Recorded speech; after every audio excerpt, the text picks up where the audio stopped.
Hello friends, minds के media में आपका स्वागत है। मैं हूं वसंत जोशी। दोस्तों, आज मैं आपको ले जा रहा हूं हरियाणा के सोनीपत जिले स्थित एक गांव गोरड़ में, जहां पर एक पुलिस वाला यानी कि एक वर्दी वाला, एक खाकी वाला गांव के बच्चों का भविष्य तराश रहा है। उसकी इच्छा है कि एक बार फिर से इस देश को दारा सिंह मिले, जो विश्व स्तर पर भारत की कुश्ती को एक बार फिर से नया मुकाम दे। यहाँ पर बच्चे नियमित रूप से प्रैक्टिस के लिए आते हैं और बलराम तोमर, जो कि एक पुलिस कर्मचारी हैं, इन बच्चों को सारी कुश्ती के गुण सिखाता है, सारे दाव पेंच सिखाते हैं, ताकि वे आगे जाकर हरियाणा और देश का नाम विश्व स्तर पर रोशन करें। आइए दोस्तों, देखते हैं इस रिपोर्ट को। दोस्तों, यह है सोनीपत जिले का गोरड़ गांव। यह वह गांव है जहां पर एक खाकी वर्दीधारी कुश्ती के जरिए अपने आसपास के गांव के बच्चों की तकदीर लिख रहा है। उनका नाम है बलराम तोमर।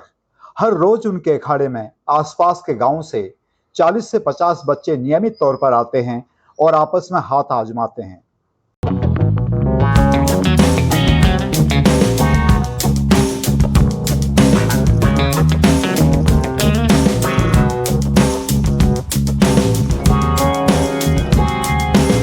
दोस्तों, जैसा कि हम सब जानते हैं कि भारत माता की गोद में अब तक अनगिनत वीर जन्म ले चुके हैं। हिंदुस्तान की मिट्टी वह है जिसमें पसीना भी तपस्या बन जाता है और लहू भी तिरंगे की शान। हरियाणा के गोरड़ गांव की यह वही मिट्टी है जहां एक पुलिसकर्मी ने एक असाधारण सपना देखा। वह सपना था भारत का तिरंगा फिर से दुनिया के कुश्ती के अखाड़ों में सबसे ऊंचा लहराने का। तोमर साहब जी, आपने इस अखाड़े की स्थापना कब की? मैंने जी इस अखाड़े की स्थापना 2 साल पहले करी। और 2 साल पहले हम दूसरे अखाड़े में प्रैक्टिस कराते थे, लेकिन ये ज़्यादा नज़दीक है गाँव के, तो हमने सोचा कि इसमें ज़्यादा बच्चे आएंगे और छत्तीस बिरादरी के बच्चे आएंगे, तो इसलिए 2 साल पहले ही हमने अखाड़े की स्थापना करी। आपको यहाँ पर गांव में अखाड़ा बनाने की प्रेरणा कहाँ से मिली? देखो जी, मैं शुरू से स्पोर्ट्स से जुड़ा हुआ हूँ। मैं ना पुलिस की बेल्ट की नौकरी में हूँ, पुलिस की ट्रेनिंग कर रखी है झाड़ूदा, और मैं वैसे भी गवर्नमेंट एम्प्लॉय हूँ, तो मैंने हर तरह की ट्रेनिंग कर रखी है। और अखाड़े में भी रहा हूँ, मैं 76 साल में प्रैक्टिस कर रखी है। मैंने गाँव के आर्य समाज के आश्रम में भी कर रखी है। तो मेरा स्पोर्ट्स से तो शुरू से ही नाता है। मैं जब भी मैं रहूँ, कहीं भी रहूँ, चाहे थोड़ा करूँ, चाहे कमरे के अंदर करूँ, चाहे बाहर करूँ, मैं थोड़ी बहुत प्रैक्टिस करता हूँ। तो मेरे मन में विचार आ कि मैं अकेला अकेला करूँ तो मुझे फ़ायदा है, क्यों ना मैं और बच्चों को भी करा लूँ, तो और बच्चों को भी करीब बच्चों को फ़ायदा हो जाएगा। इसलिए मैंने सोचा कि बच्चों को अखाड़े में फ्री सिखाते हैं। अच्छा, यहाँ पर अभी किस किस गांव से बच्चे आते हैं? यहाँ जी मुख्य तौर पर तो हमारे गांव गोरड़ से ही बच्चे आते हैं, लेकिन कभी कभी जो है जसराने से और फरमाने से ही बच्चे, रिडाऊ से बच्चे आ जाते हैं, लेकिन मेन तो हमारे गांव से ही बच्चे आते हैं, गोरड़ से ही। अभी पर आप यहाँ पर कितने बच्चे आप यहाँ पर आते हैं सीखने के लिए? यहाँ जी ये मान लीजिए आप 40 बच्चे आते हैं, करीब 20 बच्चे सुबह की शिफ्ट में आते हैं और 20 बच्चे शाम की शिफ्ट में आते हैं। करीब सर्दियों में जी ज़्यादा बच्चे हो जाए, सर्दियों में तो 70-80 बच्चे हो जाते हैं। तो क्या आप यहाँ पर नियमित रूप से सवेरे शाम प्रैक्टिस करवाते हैं? मैं जी देखो, क्योंकि ड्यूटी पे भी जाना पड़ता है, तो मैं एक दिन खाड़े में प्रैक्टिस कराता हूँ, दूसरे दिन ये खुद करते हैं। एक दिन सिखा के जाता हूँ, कल ये करना बेटा, फिर ये अगले दिन ये अपने आप करते हैं। तो एक दिन आता हूँ, एक दिन नहीं आता हूँ, बात ये है जी। सर, अभी आपने बताया कि 40-50 बच्चे यहाँ पर आते हाँ हैं। जी। जब कोई बच्चा आपके पास में शिक्षा लेने के लिए यानी कि कुश्ती की शिक्षा देने के लिए आता है, जी, तब आप सबसे पहले उस बच्चे में क्या नोटिस करते हैं? मैं तो ये बड़ा उसका सबसे पहले तो उसका स्वागत करता हूँ बेटा, और ना उससे कुछ पूछता हूँ, उससे कहता हूँ चलो पीटी करना शुरू कर दो। उससे मैं ये देखता हूँ कि ये बच्चा कोशिश करूंगा ना तो थोड़ी, चलो ये पहलवान ना बने, ये ओलंपिक ना बने, ये मेडलिस्ट ना बने, लेकिन कम से कम इसका शरीर तो फिट हो जाएगा, ये नशे से तो दूर चला जाएगा, और ये तगड़ा तो हो जाएगा, इसका स्वास्थ्य अच्छा हो जाएगा, बीमारी से दूर हो जाएगा। तो जी फायदा ये मैं सोचता हूँ कि कोई भी आओ, थोड़ी करो चाहे ज़्यादा, अच्छा है। हमारे यहाँ तो जी बुजुर्ग आदमी भी आते हैं, 70-70 साल के बुजुर्ग भी पीटी करके जाते हैं। आपको दिखाऊं, यहाँ तो 80-80 साल के, 85-85 साल के जो 2 दादाजी हमारे, उनकी कुश्ती चलती है, कई बार उनका फैसला नहीं हुआ आज तक। उनकी कुश्ती होती है, फिर करवा देते हैं हम, फिर बराबर छूट जाते हैं, फिर आते हैं। तो यहाँ तो जी बहुत एक माहौल है हमारे यहाँ स्पोर्ट्स का। अच्छा, इस अखाड़े से हाँ जी, अब तक कहाँ तक लोग गए हैं कंपटीशन में आपके बच्चे? हम जी इनको कुश्ती भी सिखाते हैं, कबड्डी भी। इसमें पंचक सिलाते गेम होता है जैसे मार्शल आर्ट जैसा, उसमें डिस्ट्रिक्ट में गोल्ड आया था 2 साल पहले। और जी एक लड़का जो है कुश्ती में मेडल आया था, एक कबड्डी में आया था, और यहाँ के सीखा हुआ लड़का पहले ही सीखा था हमारे पास, वो कबड्डी में नेपाल में भी जीत का आया था। लेकिन अभी ज़्यादा मेडल नहीं आ रहा है क्योंकि बिगनर है, और स्पोर्ट्स में जी टाइम लगता है, 3 साल 4 साल 6 साल 7 साल, लंबी लड़ाई है, लंबी वो है प्रैक्टिस। तो आएंगे मेडल, ऐसी बात नहीं है, लेकिन समय लगेगा जी, अभी ज़्यादा नहीं है। हाँ। अच्छा, जो कोई बच्चा कुश्ती यहाँ पर सीखने के लिए आता है, जी उसमें मुख्य गुण क्या क्या होने चाहिए? देखो जी, जो भी कुश्ती सीखने आना चाहता है ना, उसके अंदर विल पावर होना चाहिए सबसे पहले, उसकी इच्छा शक्ति मजबूत होनी चाहिए, और उसको पंचुअल होना चाहिए, नियमित आना चाहिए। क्योंकि अगर एक दिन की प्रैक्टिस छूट गई ना कुश्ती का सीधा अंदर, तो आप 30 दिन पीछे चले जाओगे। इसलिए बच्चे से हम ये उम्मीद करते हैं कि वो रोज आए, चाहे थोड़ी कर ले लेकिन रोज प्रैक्टिस करें। हरियाणा में सैकड़ों के हजारों की संख्या में मेरे ख्याल से अखाड़े हैं, यहाँ करीब करीब हर गांव में अखाड़े हैं, कुश्ती के शौकीन यहाँ पर हैं। जी पहले खेल का एक हब हुआ करता था पूरा स्टेट, जी। अब धीरे धीरे ये कम होता जा रहा है, इसके पीछे क्या मानते हैं आप? इसका कारण जी कई चीजें हैं। सोशल मीडिया, बच्चे गलत सलत चीजें देखते हैं, उसी से इंस्पायर होते हैं। माँ बाप ये नोटिस नहीं करते मेरा बच्चा इंस्टाग्राम पे क्या देख रहा है, मेरा बच्चा यूट्यूब पे क्या देख रहा है, या इस तरह का वो चीजें देखते हैं। और एक एक बच्चे हो गए सब, कहते तो वो लोग सोचते हैं कि नहीं अखाड़े में भेजूंगा तो इंजरी ना हो जाए कहीं।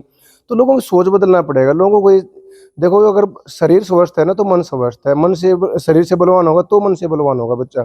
तो माँ बाप को या समाज को सोचना चाहिए कि बच्चों को स्पोर्ट्स में जरूर थोड़ा बहुत कुछ ना कुछ सिखाना चाहिए। और हम तो जी फ्री सिखाते हैं, ऐसे कोई मिलेगा? इतना अच्छा अखाड़ा है, देखो ये गाम राम ने हमारे बना कर दिया हमें। हमारे तो इसमें पैसे लगे नहीं, लेकिन गाम राम के पैसे लगे हैं, लेकिन हम सिखाते फ्री में हैं। तो यहाँ तो इतना अच्छा माहौल है, यहाँ ऑक्सीजन ताज़ा है, गाँव से दूर है ना, भीड़ भाड़ है। तो यहाँ बच्चों को आना चाहिए, सीखना चाहिए जी।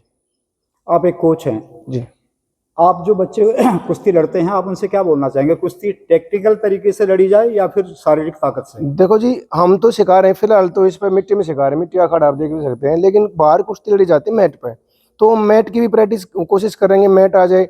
अगर हमें सरकार से सहयोग मिले और क्या नाम है समाज से सहयोग मिले तो हो सकता है आने वाले समय में यहाँ मैट भी आ जाएगा। कोई बड़ी बात नहीं है, सरकार सहयोग कर देगी, ऐसी हमें उम्मीद कर देगी, और समाज भी सहयोग कर देता है।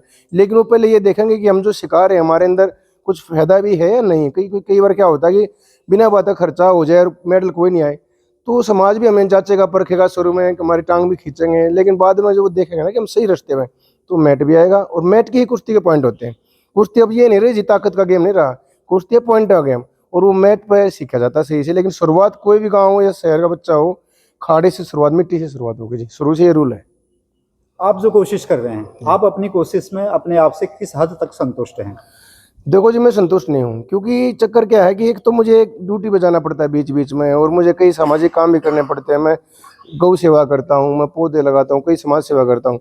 तो मेरे को गांव वाले कभी ले जाते हैं, लेकिन मैं जितना भी कोशिश करता हूँ ना, टाइम मिलता मैं सिखाता हूँ। लेकिन मैं ऐसा हो सकता है कि 2 साल बाद 4 साल बाद जब नौकरी से रिटायरमेंट ले लूँगा, वॉलंटरी ले लूँगा शायद कुछ साल बाद, तो मैं बिल्कुल फ्री माइंड होकर सिखाया करूँगा। अब तो ये है जी, देखो सरकार की नौकरी में थोड़ा सरकार के बंधन में है, बोलना भी सोच कर पड़ता है और काम भी सोच कर करने पड़ते हैं। लेकिन उस टाइम तो मैं फ्री हो जाऊंगा। हालांकि ये है कि सेवा है, कोई भी कर सकता है, नौकरी वाला भी कर सकता है और वैसे भी कर सकता है प्राइवेट।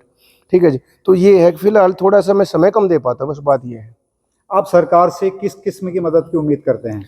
देखो जी, सरकार अगर मैं सुन रही हो तो अगर हमारे यहाँ मैट की व्यवस्था कर दे तो बहुत धन्यवाद करेंगे हम। अगर मैट दे दे या इसमें अकेडमी बना दे, या कोई, मैंने कहा तब मुझे कोई भी यहाँ परमानेंट कोच दे दे, कोई इसको कोच दे दे सरकार की तरफ से, वो कोच सिखाए।